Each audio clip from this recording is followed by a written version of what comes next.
Assalamualaikum warahmatullahi wabarakatuh. Halo semuanya, kami dari kelompok 5 akan menampilkan video mengenai analisis indikator pada materi senyawa hidrokarbon.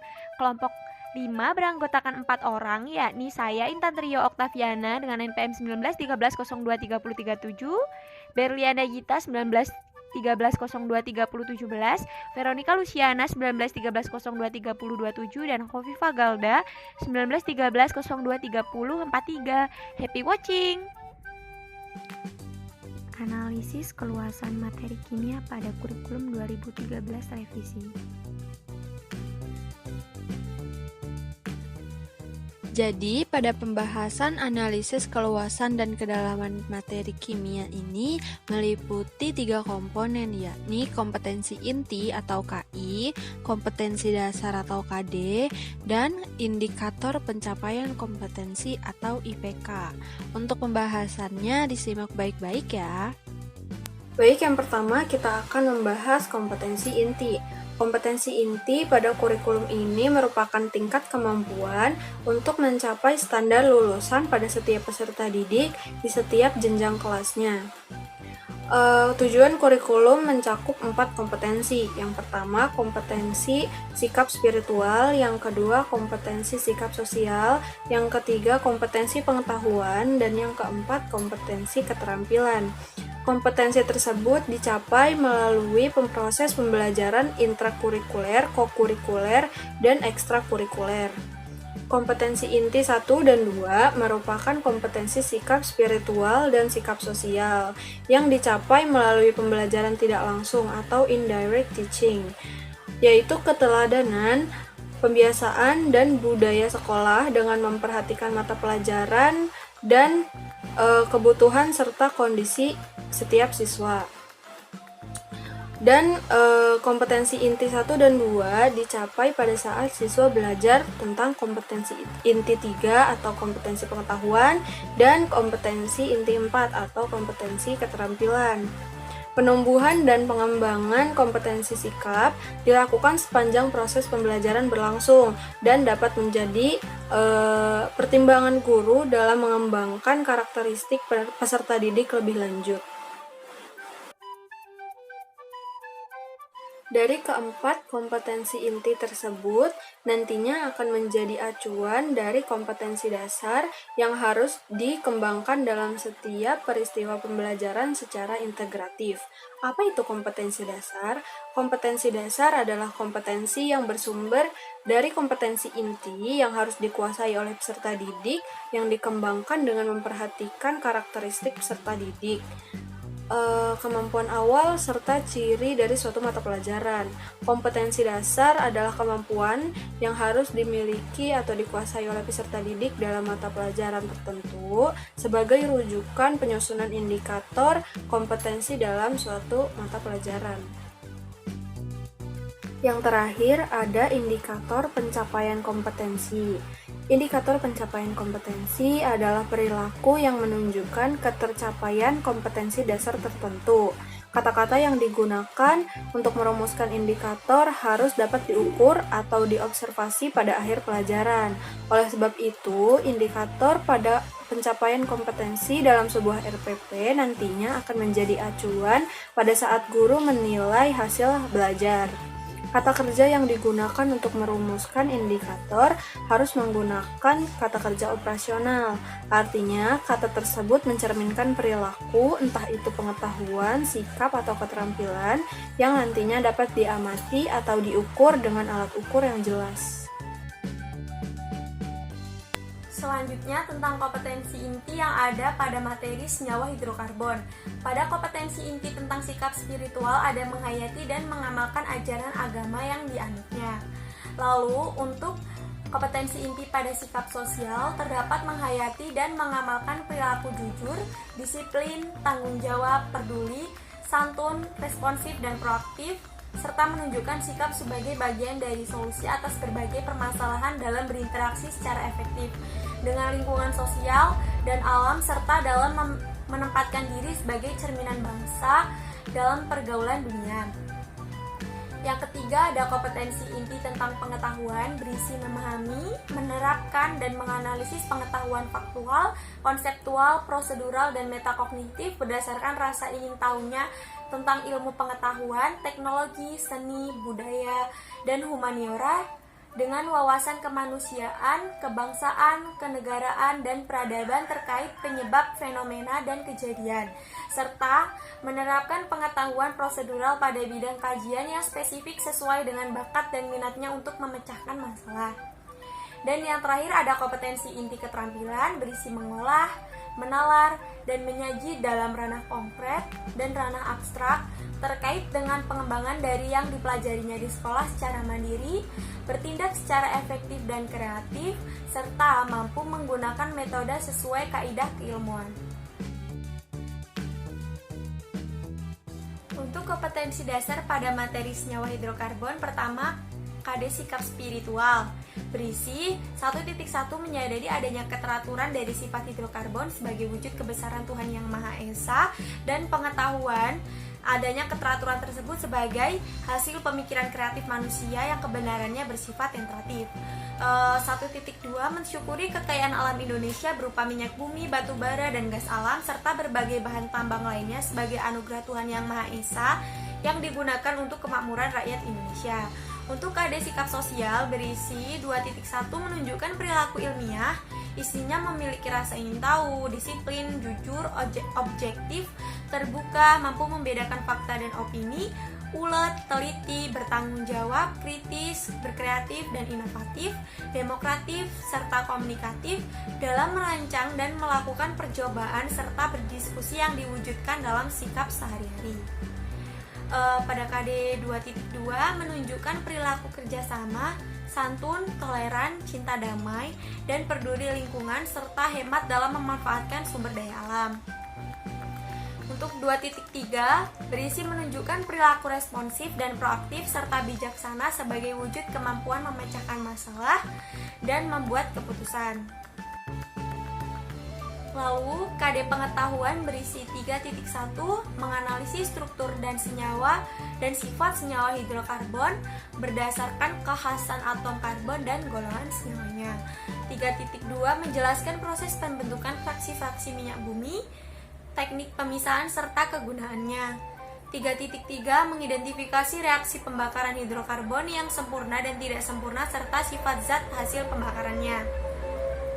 Dan yang terakhir ada KD keterampilan yang berisi 4.1 membuat model visual berbagai struktur molekul hidrokarbon yang memiliki rumus molekul yang sama, menyajikan karya tentang proses pembentukan dan teknik permisahan fraksi-fraksi minyak bumi beserta kegunaannya.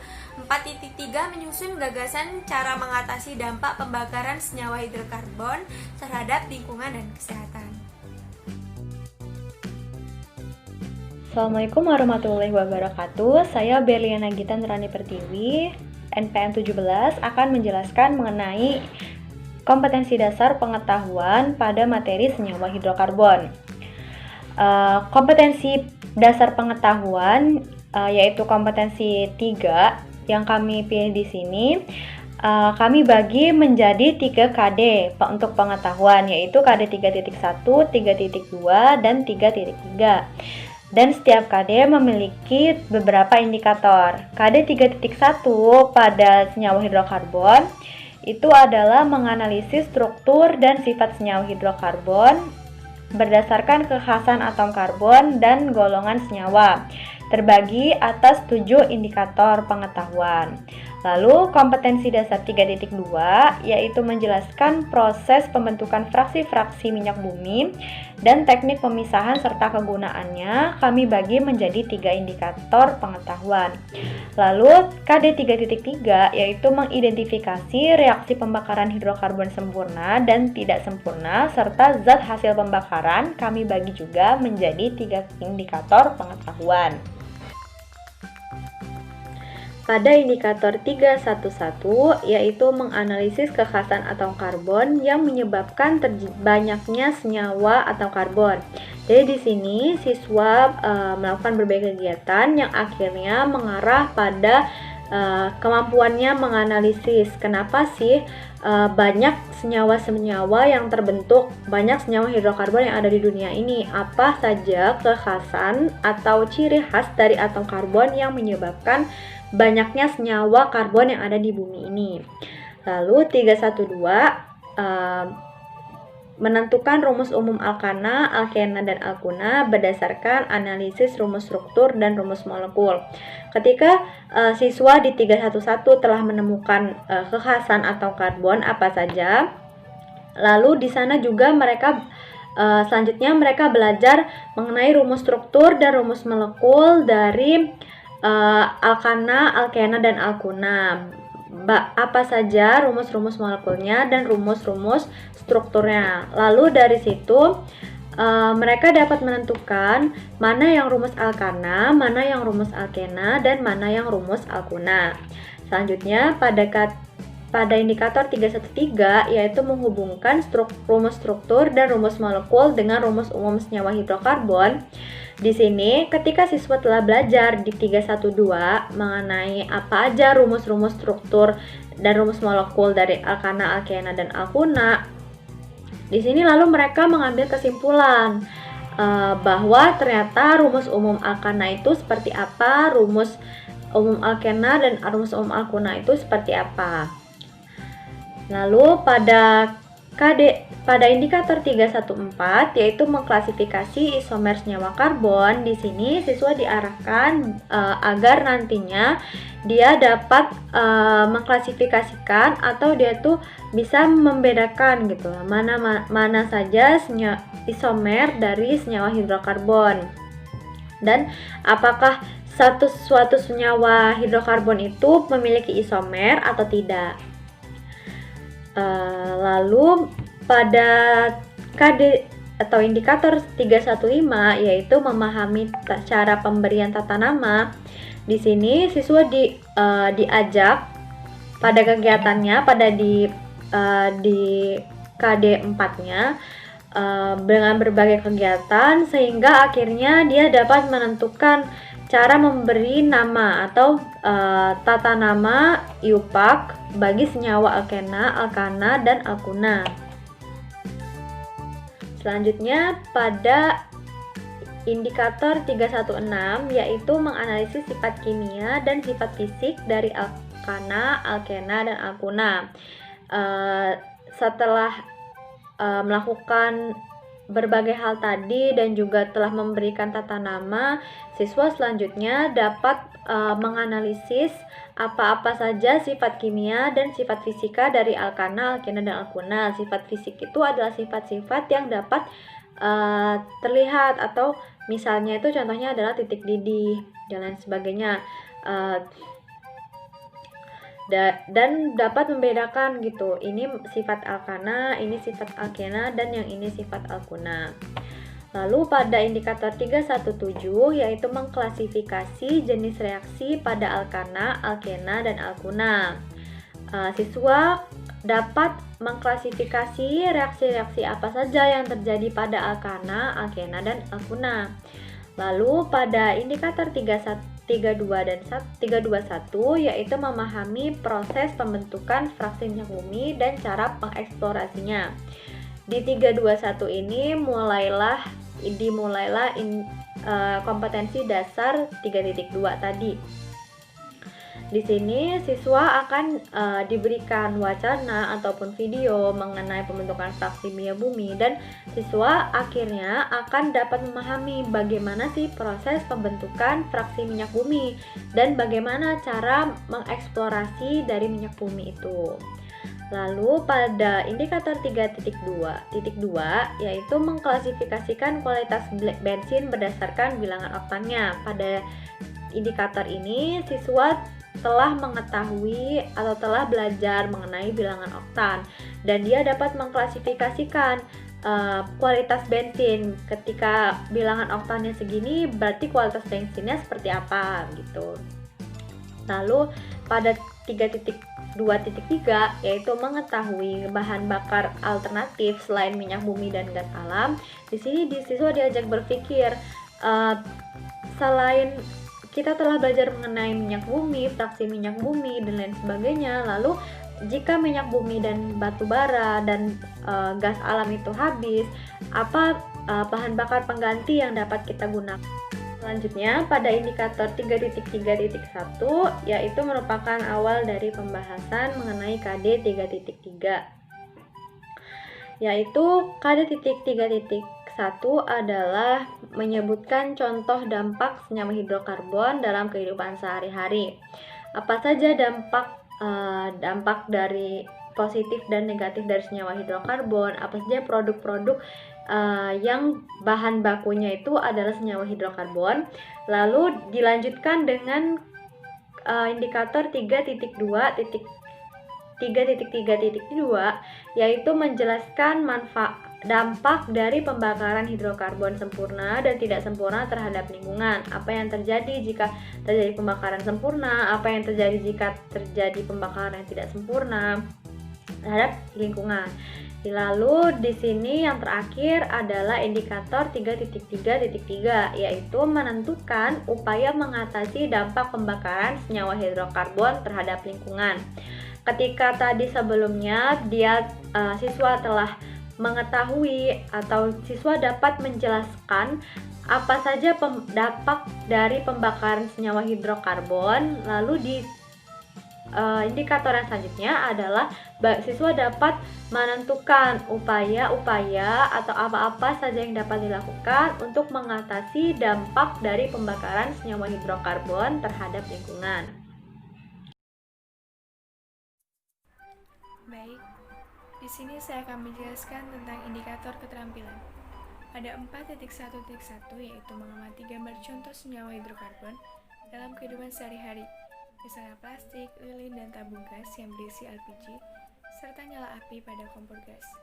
Pada 4.1.2, mengidentifikasi jenis atom C berdasarkan jumlah atom C yang terikat pada rantai atom karbon dengan menggunakan molimod, bahan alam, dan perangkat lunak kimia. Pada 4.1.3, yaitu mencermati rumus struktur dan rumus molekul dalam deret homolog alkana, alkena, dan alkuna. Seperti pada etana, rumus molekulnya C2H6, etana C2H4, etuna C2H2. 4.1.4 menentukan rumus umum alkana, alkena, dan alkuna berdasarkan tabel deret homolog. Nah, dari rumus molekul itu, siswa dapat menentukan jika alkana C6H2N plus 2, alkena CnH2N, kemudian alkuna CnH2N min 2. 4.1.5 yaitu menentukan isomer senyawa hidrokarbon. Isomer itu sendiri kan senyawa-senyawa berbeda yang memiliki rumus molekul yang sama, tapi strukturnya itu berbeda. Contohnya itu pada dimethyl ether dan etanol yang memiliki rumus molekul C2H6O. 4.1.6 yaitu memprediksi jenis isomer pada isomer rangka, posisi, fungsi, dan geometri dari senyawa hidrokarbon. Kemudian 4.1.7 menentukan tata nama senyawa alkana, alkena, dan alkuna. Pada 4.1.8 menggambarkan model visual berbagai struktur molekul hidrokarbon yang memiliki rumus molekul yang sama. Pada 4.1.9 menganalisis keteraturan sifat kimia dan sifat fisik senyawa alkana dan alkena alkuna, seperti pada titik didihnya. Kemudian pada 4.1.10 menjelaskan jenis reaksi alkana, alkena, dan alkuna. Ada reaksi oksidasi, halogenasi, adisi, polimerisasi. Pada 4.2.1 yaitu menyebutkan contoh bahan bakar yang terdapat dalam kehidupan sehari-hari. Contohnya itu ada bensin, pelumas. Kemudian pada 4.2.2 mengamati video proses pembentukan minyak bumi. Kemudian pada 4.2.3 mengidentifikasi jenis bahan bakar minyak yang dijual di SPBU. Jenis bakar itu seperti Pertalite, Premium, Pertamax. Kemudian pada 4.2.4 mengamati video proses penyulingan bertingkat untuk menghasilkan minyak bumi menjadi fraksi-fraksinya. Kemudian pada 4.2.5 menjelaskan proses penyulingan minyak bumi secara destilasi bertingkat. Pada 4.2.6 Mengklasifikasi kualitas benda berdasarkan bilangan oktanya, seperti pada premium 88, pertalite 90, pertamax 92.